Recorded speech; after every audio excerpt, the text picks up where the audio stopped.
What's going on, everyone? Welcome back to Spill the Tea. I was kind of inspired to make this video because yesterday I was on a podcast with a good friend of mine,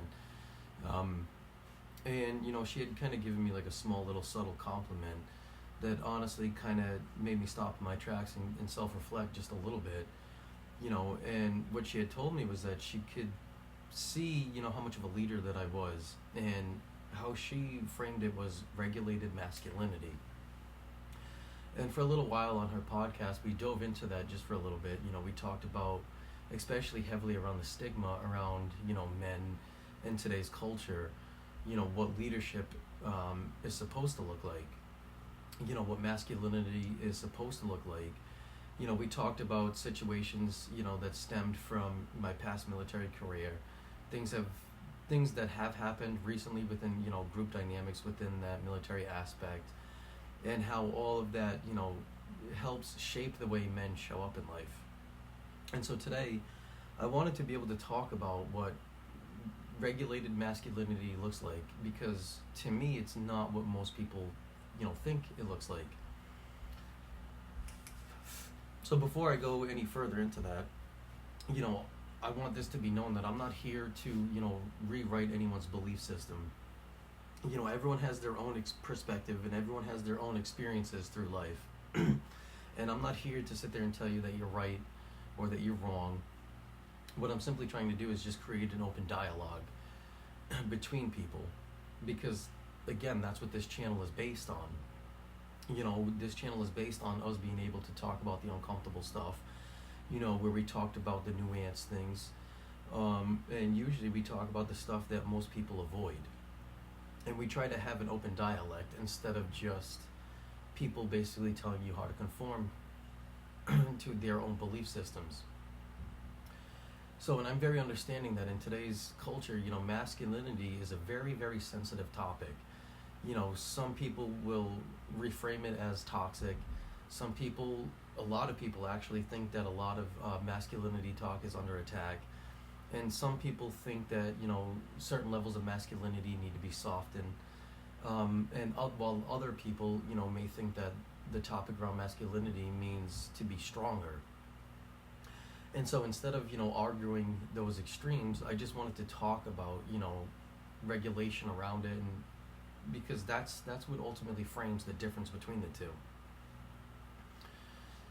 Regulated masculinity, in my opinion, isn't a high level of dominance.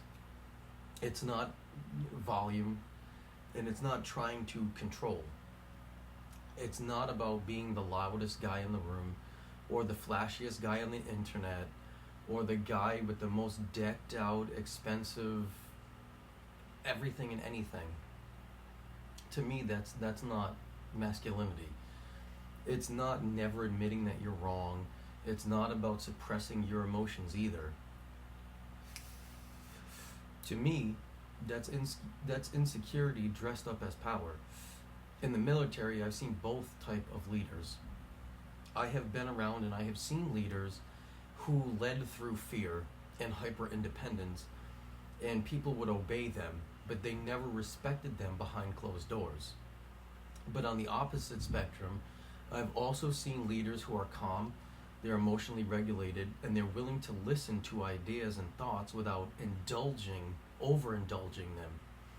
They're willing to showcase, accountability when they're wrong, and those are the ones most people would follow into anything and be more willing to trust them a lot more. And to me, that's regulated masculinity.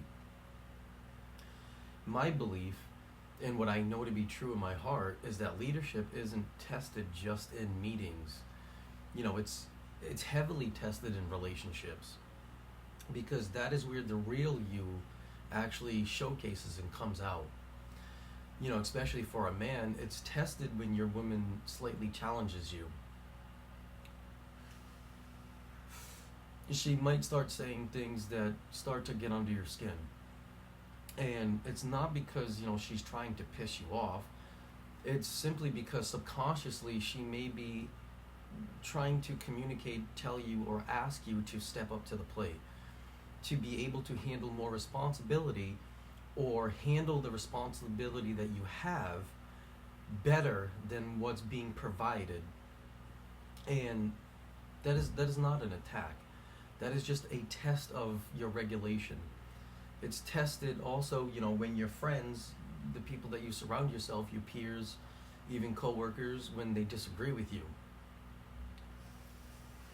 What I would like to ask is, like, do you react and turn it into an argument because you need to be right?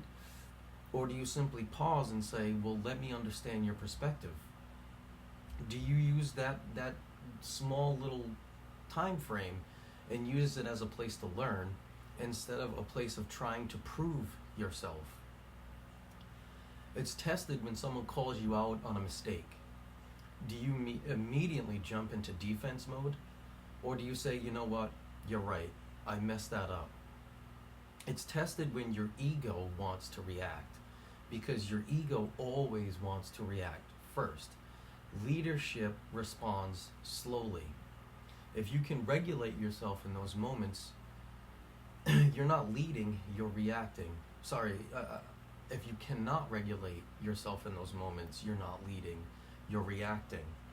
Reacting is incredibly easy. Regulation is where truth strength matters.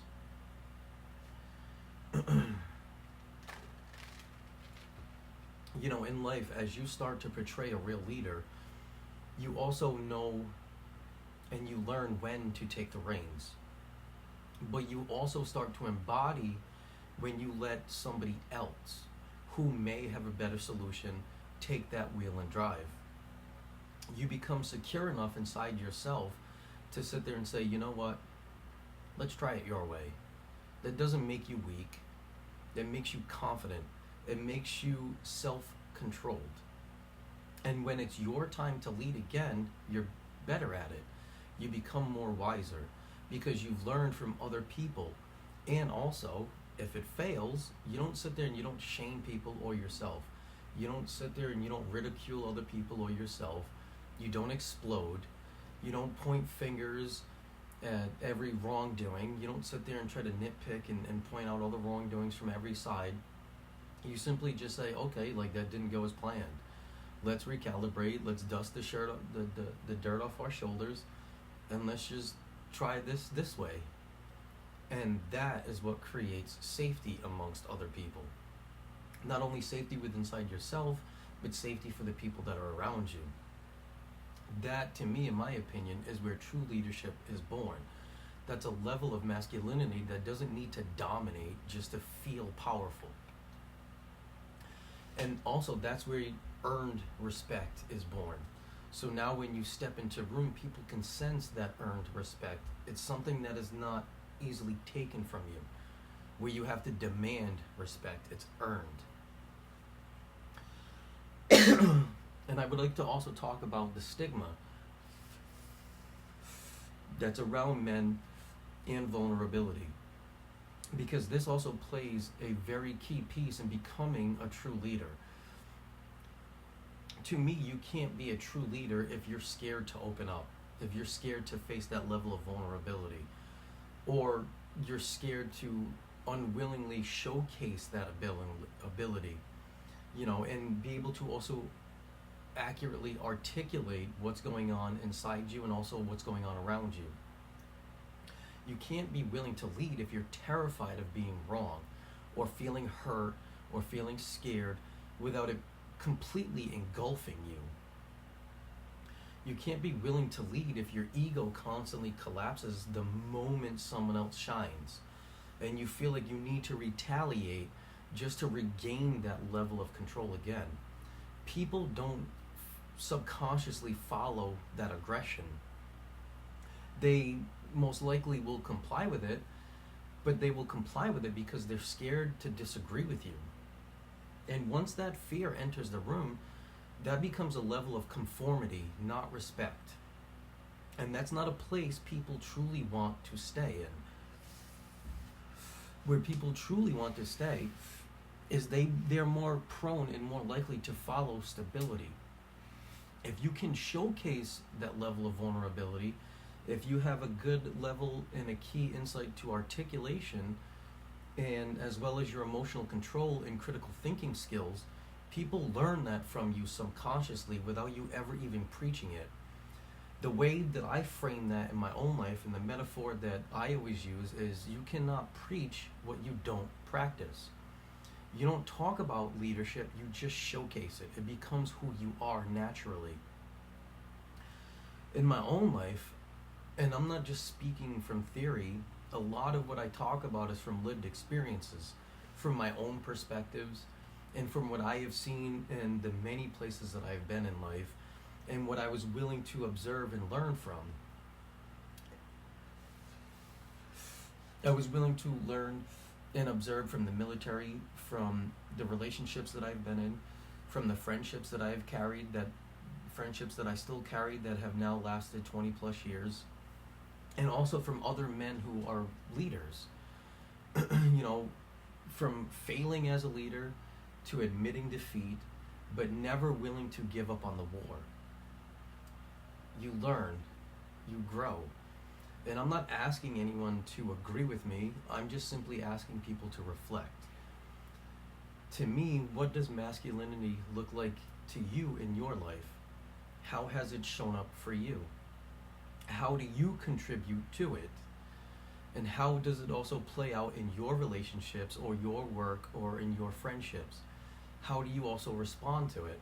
Because whether we like it or not, we're all shaping it together. Regulated masculinity isn't about overpowering people. To me, it's more about emotional discipline and more emotional intelligence. It's knowing when to be able to step forward and also knowing when to take a step back, even inside a relationship. It's also learning how there are times where your woman may have the right guidance and direction, that you allow her to take the reins, and now you support her in that decision.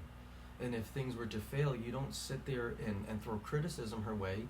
You simply, again, dust the dirt off your shoulders and you say, it's all right, babe, like, let's try it my way now. That's it. It's not complicated. It's about having that true strength and not letting your insecurities take the wheel.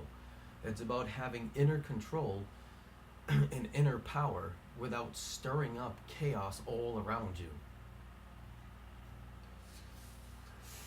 It's also about having true leadership without a level of fear overpowering you. It's being willing to face that fear in order to do what is necessary for the people you truly love and care about, to make those unnecessary hard decisions, but not out of fear-based. It's coming and stemming from a place of your heart as a sign of protection. That's what I believe that it looks like. And I think a lot more men are capable of it than we actually give any credit for. If this resonated with you in any way, drop a comment. Let's start actually having this conversation respectfully.